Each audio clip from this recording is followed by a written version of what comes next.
In an Action News Now exclusive report, we're learning new details about the Chico Fire Department's response to the Pleasant Valley High School fire, two fires that happened one evening in April. Action News Now reporter Margot Rowe spoke with the fire chief and the fire marshal about what caused the art building to catch fire twice in one night. Several months after two fires sparked up in one night at PV High in Chico, the report on the causes is now complete. The initial fire was electrical, and the second? Well, we have two hypotheses that we couldn't rule out, one being a ember or heat transferring into that attic space from the first fire.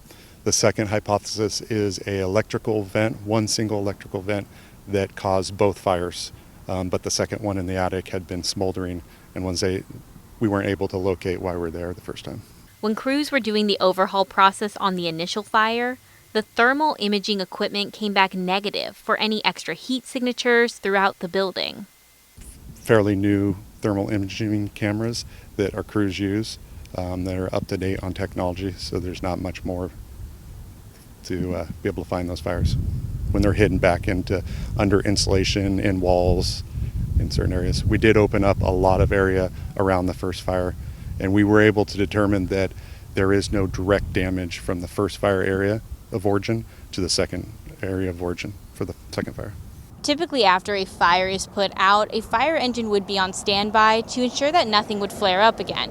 We see this time and time again, especially with wildfires. But Standridge noted that that night, the fire department was stretched incredibly thin. And even if there was an engine on scene, it still wouldn't have prevented the second fire.